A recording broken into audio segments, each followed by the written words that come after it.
plaise à votre Excellence, Monsieur le Président de la République, chef de l'État, à prononcer votre discours. Honorable Président du Sénat, Madame la Première ministre, chef du gouvernement, honorable Premier vice-président de l'Assemblée nationale, Monsieur le ministre délégué des ministres délégués auprès du ministre des Affaires étrangères et de la coopération internationale chargé de la coopération de la francophonie et de la diaspora congolaise, Madame la vice-ministre des Affaires étrangères, coopération internationale, francophonie et diaspora congolaise,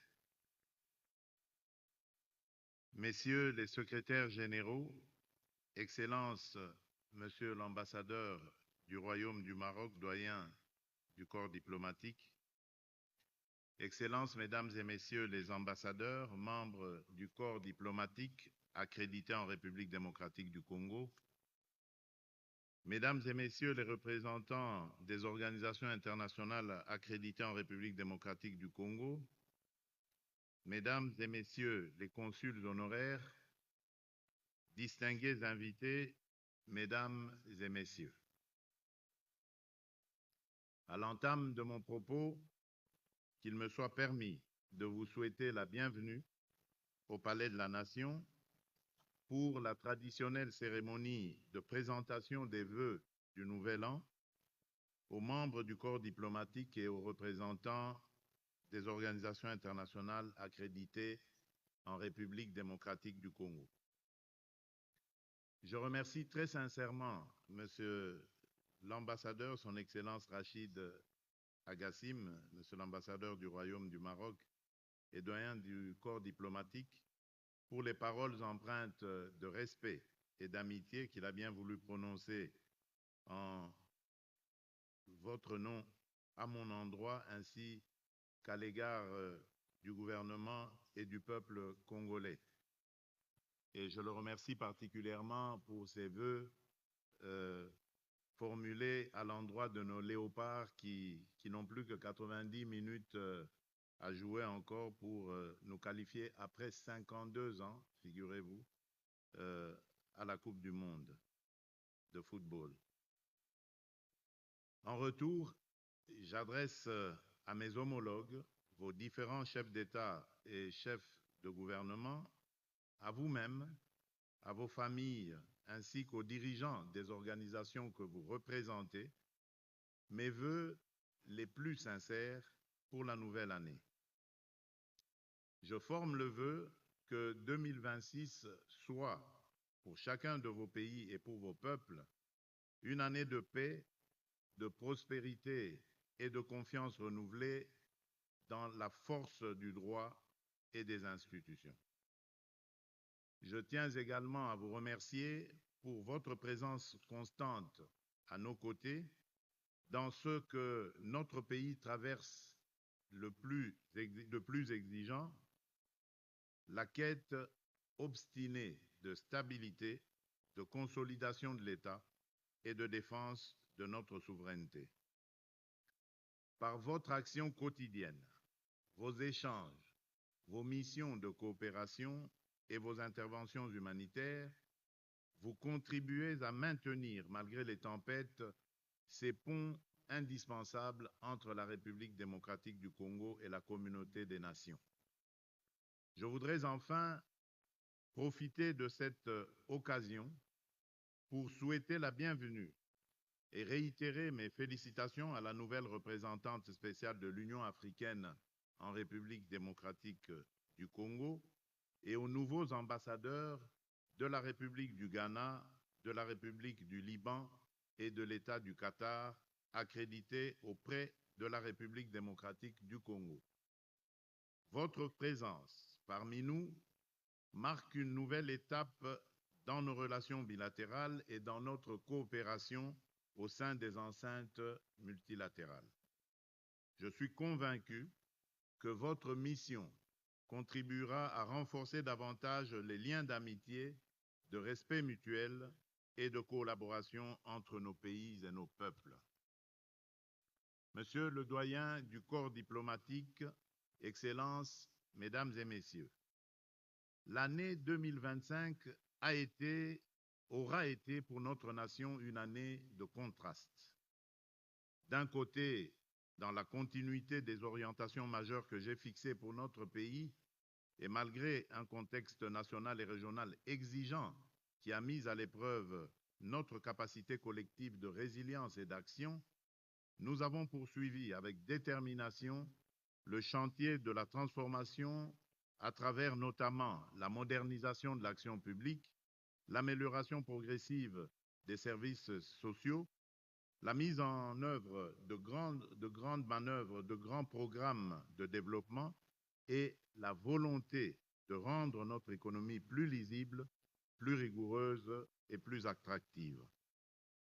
De l'autre, mon pays a continué de payer un tribut insoutenable à l'insécurité entretenue dans l'est de notre territoire. Là-bas, des villes et des villages ont été ballottés au rythme des offensives, des retraits et des représailles des groupes armés soutenus par des forces étrangères. Des familles ont fui, encore et encore, emportant dans un sac le peu qu'elles pouvaient sauver, laissant derrière elles le fruit de leur labeur, les champs, les écoles, les repères, leurs racines, parfois leurs tombes. Cette crise demeure aujourd'hui encore l'une des plus lourdes au monde en matière de déplacement, avec des millions de personnes déracinées de leur espace d'origine.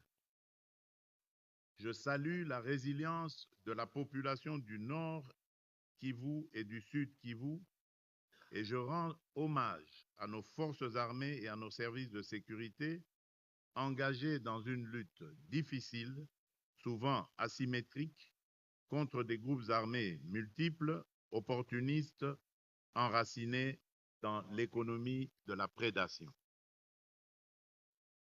Face à cette épreuve, le gouvernement de la République démocratique du Congo reste pleinement mobilisé pour poursuivre la pacification du pays, restaurer l'autorité de l'État sur l'ensemble du territoire national et assurer la protection des populations civiles. Excellences, Mesdames et Messieurs, la République démocratique du Congo, fidèle à ses valeurs de transparence et de responsabilité, a toujours tenu le même langage. La paix ne se négocie pas au prix du mensonge et ne se construit pas sur l'impunité. Et aujourd'hui, un développement majeur intervenu récemment vient nous conforter dans cette position. Il mérite d'être considéré avec le plus grand sérieux car il engage la responsabilité de la communauté internationale et appelle désormais des conséquences pratiques. Depuis des années, nous dénonçons, preuves à l'appui, le soutien extérieur dont bénéficie la violence armée sur notre sol. Et voici que, dans une déclaration officielle faite ces derniers jours devant le Congrès des États-Unis d'Amérique, une haute représentante de la République du Rwanda a reconnu l'existence d'une coordination sécuritaire avec les rebelles de l'AFC M23. Cette reconnaissance n'est pas un détail de communication, encore moins une stratégie politique. Elle éclaire d'une lumière crue, ce que de nombreux rapports et de multiples partenaires relevaient depuis longtemps, c'est-à-dire l'existence d'un appui déterminant à un mouvement armé insurrectionnel opérant sur le territoire souverain de la République démocratique du Congo. Cet aveu constitue un tournant majeur. Il réduit l'espace du déni, clarifie les responsabilités et oblige chacun à passer des exhortations aux mécanismes d'exécution, ceux du droit international, ceux des résolutions du Conseil de sécurité et ceux des engagements politiques librement souscrits. Mais permettez-moi d'être parfaitement clair sur ce point. Aucune cause, aucun récit, aucune justification sécuritaire ne peut légitimer l'occupation de fait, les administrations parallèles, les déplacements forcés, ni la prédation des ressources au détriment d'un État membre des Nations Unies. Excellences, Mesdames et Messieurs, je souhaite attirer votre attention sur la situation humanitaire particulièrement préoccupante dans l'est de la République démocratique du Congo, notamment dans la ville d'Ouvira et dans les localités situées au long de la plaine de la Ruzizi. Dans ces zones, des milliers de familles déplacées à l'intérieur du pays vivent aujourd'hui dans une précarité extrême, confrontées à des besoins urgents en matière d'assistance humanitaire. À cette détresse interne s'ajoute celle de nos compatriotes ayant cherché refuge au-delà de nos frontières, en particulier au Burundi, où ils continuent de faire face à d'importantes difficultés et à une vulnérabilité persistante. Face à cette réalité, le gouvernement de la République entend renforcer la coordination avec les partenaires humanitaires, régionaux et internationaux et d'assurer protection, dignité et solutions durables aux populations affectées et de créer les conditions d'un retour durable à la paix et à la stabilité. Mais il serait illusoire de traiter l'urgence humanitaire sans regarder avec lucidité la cause première de cette souffrance, c'est-à-dire l'instabilité entretenue et la violence récurrente. Les populations de l'Est, déjà éprouvées par des décennies d'épreuves, ne peuvent plus être condamnées à ce cycle tragique où chaque avancée diplomatique se trouve aussitôt neutralisée par des replis tactiques, des provocations nouvelles ou des offensives déguisées. Les développements récents sur le terrain, y compris autour d'Ouvira, rappellent à quel point la situation demeure fragile et combien la mise en œuvre des engagements pris doit être rigoureuse, suivie et vérifiable. Dans ce contexte, l'unité nationale s'impose plus que jamais comme une exigence fondamentale. C'est pourquoi nous réaffirmons notre ouverture à un dialogue entre Congolais, un dialogue apaisé, inclusif, résolument destiné à consolider la cohésion nationale sans jamais remettre en cause les institutions issues du suffrage universel. Je tiens à cet égard à exprimer notre gratitude à son Excellence le Président João Manuel Gonçalves Lourenço, président de la République d'Angola, pour ses bons offices, son sens de l'équilibre et son engagement constant en faveur de la paix dans notre région. Si ce dialogue devait se tenir, il se déroulerait sur le sol national et serait conduit et organisé par les institutions de la République dans le respect de la Constitution, des lois de la République et des règles démocratiques qui fondent notre pacte national.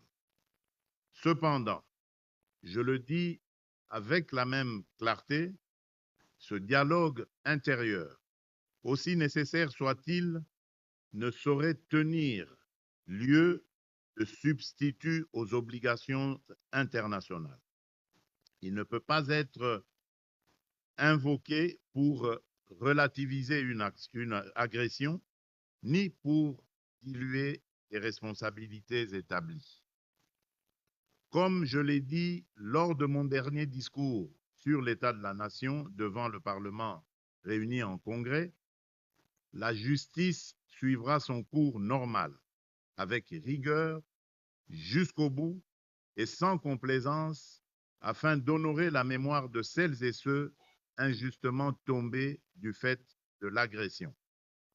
Donc, dialogue, oui, mais pas avec les auteurs de crimes commis contre nos populations.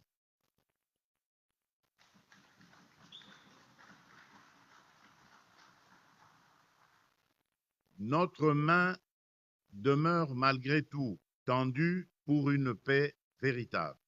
Mais une paix véritable suppose des actes vérifiables, comme l'arrêt immédiat de tout soutien aux groupes armés, le retrait des forces étrangères du territoire souverain de la République démocratique du Congo et la fin des zones grises, le respect strict des mécanismes régionaux et internationaux et la restauration effective de l'autorité de l'État congolais sur l'ensemble du territoire national. C'est dans cet esprit de responsabilité et d'ouverture que nous avons pris part ces derniers mois aux efforts diplomatiques conduits sous facilitation internationale. Nous avons soutenu et nous continuerons de soutenir toute initiative crédible visant à faire taire les armes et à remettre la région des Grands Lacs sur le chemin de la confiance. L'année écoulée a, à cet égard, marqué un tournant. D'importantes démarches ont été engagées pour prévenir l'embrasement régional et réaffirmer le primat du droit. L'adoption par le Conseil de sécurité des Nations unies de la résolution 2773 a constitué une étape majeure. Pour la première fois, les responsabilités dans la crise de l'Est de la République démocratique du Congo ont été établies de manière explicite, dissipant toute ambiguïté sur la nature de cette agression et sur les obligations qui en découlent. Cette clarification a été consolidée par la résolution 2808 adoptée le 19 décembre 2025, renouvelant jusqu'au 20 décembre 2026 le mandat de la MONUSCO en réponse à la dégradation persistante de la situation sécuritaire, notamment marquée par la résurgence du M23. Ce mandat réaffirmé met un accent prioritaire sur la protection des civils en danger immédiat, le soutien au processus de désarmement, démobilisation et réintégration, le DDR, des membres des groupes armés, l'assistance à la réforme du secteur de la sécurité, le SSR, et l'appui aux institutions congolaises ainsi que le soutien à l'instauration et à la consolidation d'un cessez-le-feu permanent, y compris à travers l'accompagnement des mécanismes de suivi des processus politiques. Nous saluons à cet égard l'engagement de la communauté internationale à accompagner la République démocratique du Congo dans la protection des civils et la stabilisation des zones affectées. Ainsi, la résolution 2773 a posé les bases d'un cadre politique et juridique clair, fondé sur la vérité des faits, la responsabilité des acteurs et la protection des populations, cadre qui a été par la suite consolidé et prolongé par la résolution 2808. C'est dans ce contexte de clarification et de mobilisation internationale renforcée que s'inscrit la dynamique diplomatique ayant conduit à la signature de l'accord de Washington du 27 juin 2025. Je veux saluer à cet égard l'implication directe du président Donald Trump, dont l'engagement a permis de créer les conditions politiques nécessaires à l'ouverture puis à l'aboutissement de ce processus dans le respect du droit international et des résolutions du Conseil de sécurité. Dans le même esprit, l'action diplomatique conduite dans le cadre du processus de Doha sous l'impulsion de son Altesse l'émir de l'État du Qatar, Cheikh Tamim bin Hamad Al Thani, a joué un rôle déterminant dans la facilitation du dialogue et la consolidation des efforts de paix. Par un engagement constant Discret mais résolu, l'État du Qatar a contribué à maintenir des efforts soutenus et contenus en vue de la recherche de solutions durables. Ces efforts trouvent aujourd'hui un prolongement naturel dans le cadre africain à travers la réunion de haut niveau sur la cohérence et la consolidation du processus de paix en République démocratique du Congo et dans la région des Grands Lacs, organisée à Lomé le 17 janvier dernier sous la facilitation de son Excellence le président Faure Essozima Nyasingbe. Cette dynamique africaine constitue un levier politique destiné à accompagner, harmoniser et consolider les deux processus en cours sans s'y substituer afin d'en garantir la crédibilité, la cohérence et l'impact sur le terrain. La République démocratique du Congo demeure convaincue que seule une articulation cohérente et complémentaire entre les initiatives internationales et les mécanismes africains permettra d'aboutir à une stabilisation durable de la région des Grands Lacs. C'est avec cet esprit de continuité, de coopération sincère et de lucidité que notre pays poursuivra son action afin que les avancées diplomatiques se traduisent en résultats concrets pour la sécurité, la stabilité et la protection de nos populations. Excellences, Mesdames et Messieurs, cette exigence de paix et de stabilité demeure de manière constante au cœur de notre action diplomatique.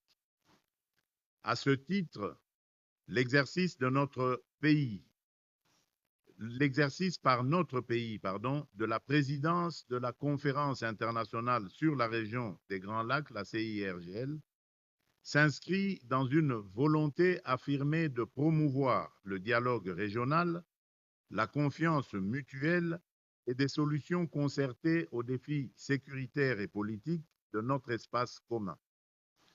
Dans le même élan, nous intensifions notre action au Conseil de paix et de sécurité de l'Union africaine ainsi qu'au Conseil des droits de l'homme des Nations unies pour prévenir les conflits et maîtriser les crises. Nous y défendons une approche africaine fondée sur la concertation, le dialogue et la responsabilité collective, et nous réaffirmons que la dignité humaine, comme le respect des droits fondamentaux, doit demeurer la boussole de l'action internationale. Notre présence au Conseil de sécurité des Nations unies s'inscrit dans cette même trajectoire.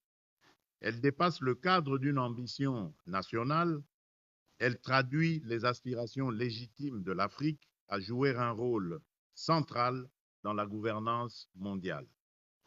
À ce titre, nous plaidons avec détermination en faveur d'une réforme du Conseil de sécurité afin que l'Afrique dispose d'une représentation forte, équitable et crédible dans les décisions qui façonnent l'avenir du monde. Enfin, l'année écoulée et le début de l'année en cours s'inscrivent dans une dynamique continue de renforcement de nos liens d'amitié et de coopération avec diverses nations. La consolidation des relations fraternelles avec l'État d'Israël illustre par la visite à Kinshasa de son Excellence M. Isaac Herzog, président de l'État d'Israël, témoigne de notre volonté d'approfondir des partenariats fondés sur la confiance et le respect mutuel. Cette dynamique s'est également traduite par les visites officielles que j'ai effectuées en Serbie et au Kazakhstan, ainsi que par la visite en République démocratique du Congo de son Altesse l'émir de l'État du Qatar, Cheikh Tamim bin Hamad Al Thani, dont l'engagement personnel en faveur de la paix et de la coopération a marqué une étape importante dans le rapprochement entre nos deux pays.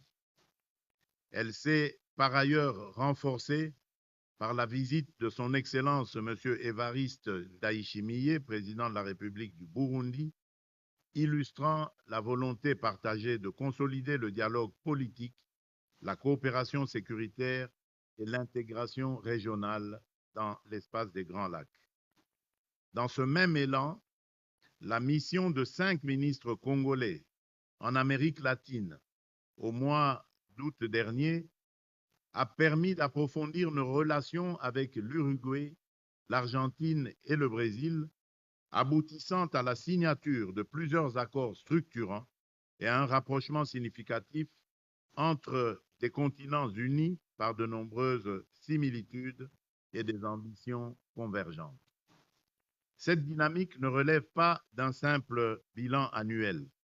Elle s'inscrit dans une trajectoire politique pensée, assumée et appelée à se poursuivre et à se renforcer en 2026 avec la même cohérence, la même détermination et la même ambition au service des intérêts de la République démocratique du Congo et de ses partenaires. Excellences, Mesdames et Messieurs, dans un monde traversé par l'incertitude et une recomposition accélérée des équilibres, le multilatéralisme est mis à l'épreuve et la tentation du fait accompli progresse. Les crises au Soudan, en Ukraine, au Moyen-Orient et ailleurs nous rappellent pourtant une vérité simple: l'indifférence n'est jamais une option. La souveraineté, l'indépendance et l'intégrité territoriale des États ne sont pas des principes à géométrie variable, elles constituent le socle d'un ordre international juste et la condition même d'une paix durable. C'est au nom de ces principes que la République démocratique du Congo aborde les enjeux de paix et de stabilité dans son environnement régional immédiat. Dans la région des Grands Lacs, la stabilité ne saurait être réduite à une lecture strictement sécuritaire.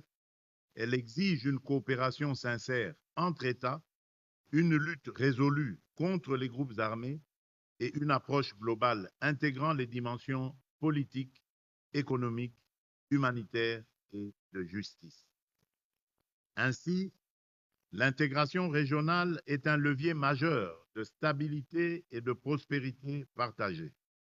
Mais elle ne peut se limiter à des cadres institutionnels. Elle doit produire des résultats concrets, des infrastructures interconnectées et des bénéfices tangibles pour les populations. Pour la République démocratique du Congo, cette intégration s'inscrit dans une vision de développement fondée sur la complémentarité des économies, la valorisation responsable des ressources et la création d'opportunités durables. C'est ici qu'interviennent nos ressources stratégiques.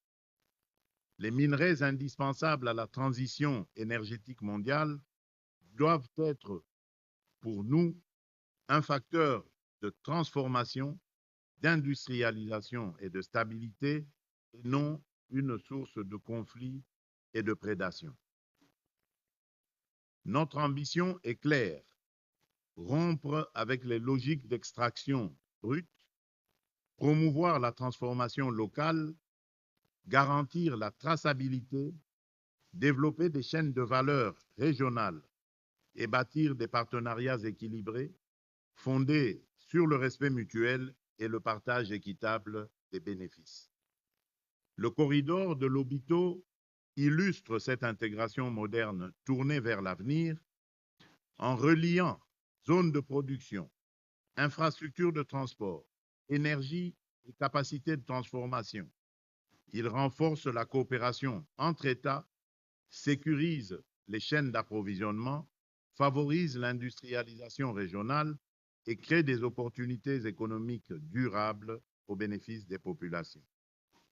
Dans cette logique, la République démocratique du Congo entend inscrire la gestion de ses ressources dans un environnement d'investissement fondé sur la confiance, la prévisibilité et l'équité.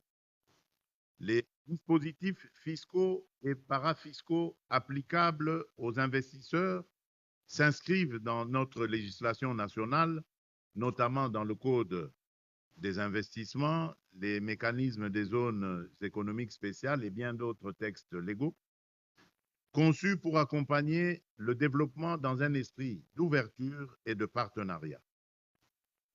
C'est aussi la logique qui préside à la reprise des exportations de cobalt et à la mise en œuvre progressive de la politique des quotas. Une régulation fondée sur des critères clairs et objectifs destinés à assurer un fonctionnement équilibré et durable du marché en conciliant les intérêts de l'État, des opérateurs et des partenaires dans un esprit de responsabilité partagée, de dialogue constant et de stabilité à long terme. Parallèlement, nous consolidons le couloir vers Kivu-Kinshasa, lancé en 2025. Ce projet structurant vise à convertir des zones affectées par les conflits en pôles de croissance, de cohésion sociale et de préservation environnementale. Il apporte une réponse globale, économique, sociale et sécuritaire en créant des emplois durables dans l'agriculture responsable, la restauration des écosystèmes et l'écotourisme, tout en offrant une alternative crédible à l'économie de guerre. Les partenariats engagés, notamment avec l'Union européenne et des acteurs industriels, traduisent notre volonté de faire de la transition écologique un levier de stabilité et de paix. Enfin, notre vision du long terme trouve une expression majeure dans le projet Grand Tinga. Plus qu'un projet national, c'est une ambition continentale, une réponse structurante aux défis énergétiques, industriels et climatiques de l'Afrique. Par son potentiel hydroélectrique unique, Grand Tinga peut fournir une énergie propre, abondante et compétitive, indispensable à l'industrialisation, à la transformation locale des ressources et à la création d'emplois à grande échelle. La République démocratique du Congo demeure ouverte à des partenariats responsables, transparents et mutuellement bénéfiques pour faire de cette ambition une réalité dans le respect de notre souveraineté et de nos intérêts stratégiques. Monsieur le doyen du corps diplomatique, Excellences, Mesdames et Messieurs, au seuil de cette année 2026, la République démocratique du Congo réaffirme sa détermination à œuvrer avec l'ensemble de ses partenaires à la construction d'un ordre international fondé sur la paix, le respect du droit, la solidarité et la prospérité partagée.